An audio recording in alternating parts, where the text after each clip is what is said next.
इस वक्त की बड़ी अपडेट आपको बता देते हैं, जहां पर आफ्ताब का नार्को टेस्ट पूरा हो चुका है। ये बड़ी खबर आपको बता रहे, देखिए इंतजार था और अब जब रिपोर्ट सामने आएगी उसके बाद देखना बेहद महत्वपूर्ण कि क्या कुछ सामने आता है। ये बड़ी खबर आपको बता रहे, जहां अस्पताल में अब आफ्ताब को ऑब्जर्वेशन पर रखा गया है। बिल्कुल, जिस तरीके से पॉलीग्राफ टेस्ट खत्म हुआ उसके बाद कई बड़े खुलासे हुए, इन सब के बीच निगाहें इसी पर कि अब आफ्ताब ने इस पर क्या कुछ कबूला होगा। बता दें कि नार्को टेस्ट आरोपी की इजाजत के बाद ही शुरू किया जाता है, जहां पर एक सर्टिफिकेट पर आरोपी आफ्ताब के सिग्नेचर लिए गए, उसके बाद नार्को टेस्ट की शुरुआत की गई। बड़ा अपडेट इस वक्त ये सामने आ रहा है कि नार्को टेस्ट खत्म हो चुका है, आरोपी आफ्ताब का नार्को टेस्ट पूरा।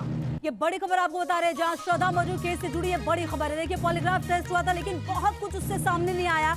ऐसे में अब इंतजार होगा कि आखिरकार जब नार्को टेस्ट हुआ है तो क्या कुछ बातें सामने आती है, क्योंकि इस पूरे मामले में आफ्ताब की बातों पर ही आगे चल रहा है ये केस, क्योंकि बहुत ज्यादा सबूत मिल नहीं पाया है। और चलिए इसी खबर पर ज्यादा जानकारी के साथ हमारे सहयोगी मणिदीप जुड़ गए हमारे साथ। मणिदीप, इससे पहले आप कह रहे थे कि लगभग 2-3 घंटे का वक्त लगेगा इस टेस्ट को पूरा होने में। टेस्ट पूरा हो गया है, अभी फिलहाल ऑब्जर्वेशन पर है आफ्ताब। क्या कुछ जानकारी आपके पास?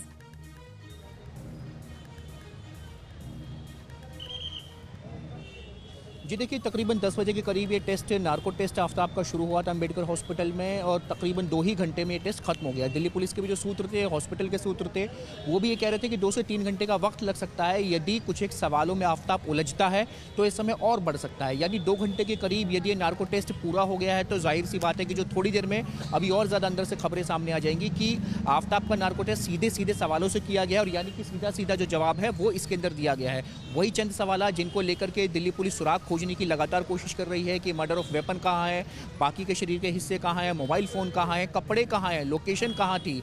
तो तमाम उन सवालों की सूची को लेकर के नार्को टेस्ट किया गया होगा। और अब इस समय लगभग आधे घंटे तक आफ्ताब को, चूंकि एनेस्थीसिया का इंजेक्शन दिया जाता है, सबकॉन्शियस अवस्था में आरोपी को रखा जाता है, तो ऐसे में तकरीबन कहा जा रहा है आधे से 1 घंटे तक जो है उसको मेडिकल ऑब्जर्वेशन में रखा जाएगा। और जब उसकी स्थिति नॉर्मल हो जाएगी, जब उसको साइकोलॉजिकल, उसकी जो मैपिंग है जब वो की जाएगी, उसके बाद ही उसको यहाँ से बाहर निकाला जाएगा और दिल्ली पुलिस की टीम उसको सुरक्षा व्यवस्था के बीच में तिहाड़ जेल लेकर के वापस जाएगी। बिल्कुल मणिदीप, ऐसे में जब पॉलीग्राफ टेस्ट हुआ था तो बड़े खुलासे कुछ ही देर बाद सामने आ गए थे, क्योंकि आप जिक्र यहाँ पर कर रहे हैं कि कुछ ही देर में क्या कुछ पूछा गया उसको लेकर जो अपडेट आने शुरू हो जाएंगे। कितना वक्त इसमें लगेगा?